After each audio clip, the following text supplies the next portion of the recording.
Hi, I've been watching the news lately. Nakaka-disturb. Tayong patayan. Actually, matagal naman yan eh. Ngayon lang nilalantad lahat. Um, Nakakadismaya dahil ang pinupuntirya yung mga maliliit na tao. Maraming namamatay. Maraming mga kasong inuungkat.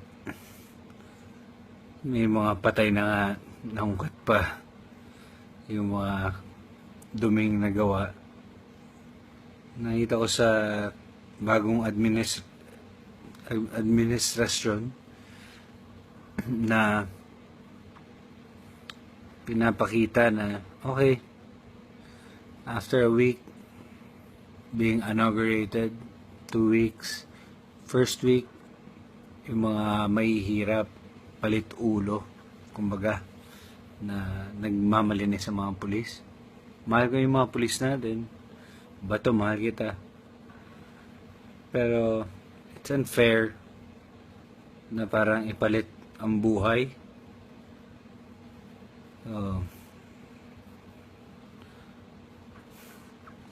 Kamatayan kagad. Nasa ng human rights, nasa ng justice system natin. Kung mananakot, okay lang. Pero bakit di nila puntahan yung punot dulo kung saan nanggagaling yung mismong droga? Tapos kailangan nila i-squeeze pa ang mga yun nga, yung mga nasa politics or yung mga judge, yung mga mayor na wala rin magagawa. Siguro Duterte has the only balls. Yun lang. Meron siyang balls. So mga taong gumagalaw para sa kanya pero hindi niya nakita yung mga repercussions na nangyayari sa bansa natin. Na parang okay lang pala pumatay. And Manny Pacquiao, I idolized you before. You're a Christian like me. But it's okay na you say that gays and lesbians are animals. Anong pinagkaiba nun? Sa pagpatay ng ibang tao, mas masahol pa tayo sa animal kung yun ang gagawin natin. Kaya nga nagkaroon tayo ng gobyerno para diba? Kaya nga may serbisyo kayong dapat gawin.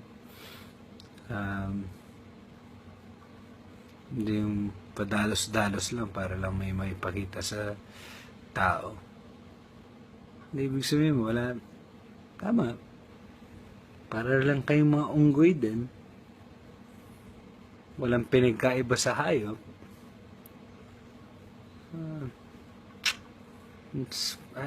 Sa nakita ko parang medyo hindi na lalaman ng mga masses or yung mga tao na slowly nagiging parang silent martial law yung nangyayari. Hindi naman nangyayari. Marami pa rin ako nakikitang umiinom sa labas. Wala naman, hindi naman nasusunod yung 10 o'clock na liquor ban. Gun ban kaya? Pwede? Alam mo, tanga ako eh.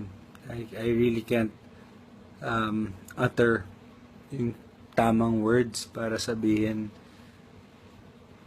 yung mga nararamdaman ko dahil hindi ako writer masyado. Hindi ako magaling. Pero yung nararamdaman ko, emosyon, sobrang sakit. Una nung tumatakbo siya, puro siya mura. Ganyan. Tapos ngayon, he is showing that iron fist o binibigay niya yung iron fist sa atin. Oo, marami na lang sigurong okay na lang dahil natatakot sila. Pero I think yung rights pa rin ng tao yung pinaka-importante dito, hindi yung bullying people na parang, hey, you're an addict, surrender, if not, I'll kill you. Alam mo, ang daming mga paraan dyan. Sports, halimbawa, yun nga, parang pakitang gilas na lang.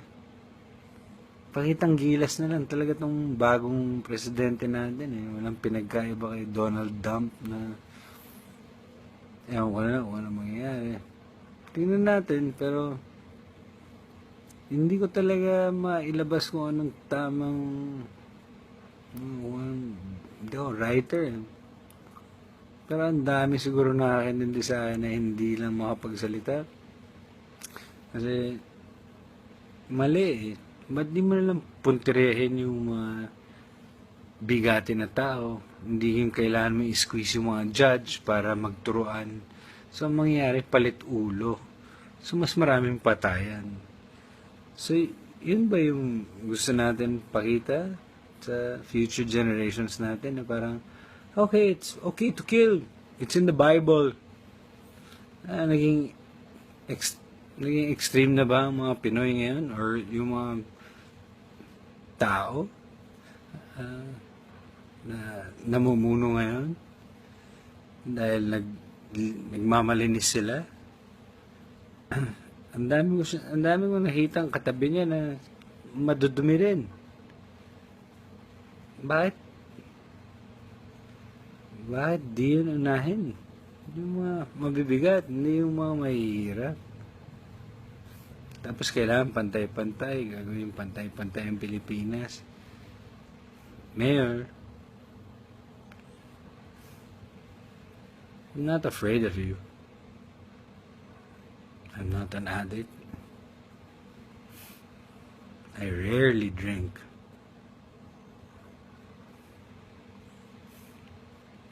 Pa-drug test mo na lang lahat, pati ikaw, magpa-drug test. Lahat. Hindi lang yung mga pulis. Lahat ng nasa tabi mo. Kasi you're in power now eh. You can do whatever you want. You can say whatever you want. But it is very unfair to the masses. Although, maganda yung nangyayari. Let's just wait and see. But I'm very disappointed. Especially kay Manny Pacquiao, who's a Christian. Says, okay lang na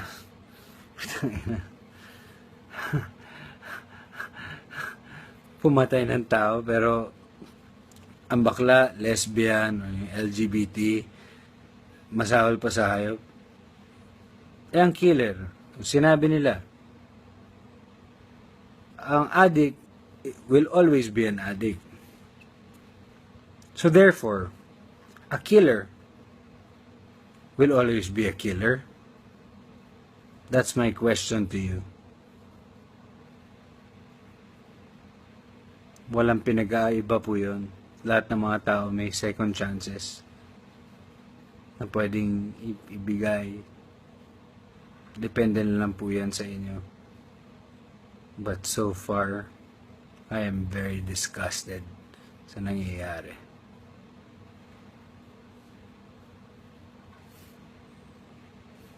Hindi kayo nananakot ng tao. You are using the masses para sa advantage ninyo. Wala kayong pinagkaiba sa kanila. Adi ka rin. You're a sociopath. Yun lang. God bless you mightily. This is Baron Geyser and I'm not afraid of you. Not even drunk. You're tired. Tired of all of this bullshit and nonsense. Me, Baron Geyser, signing out. Bye.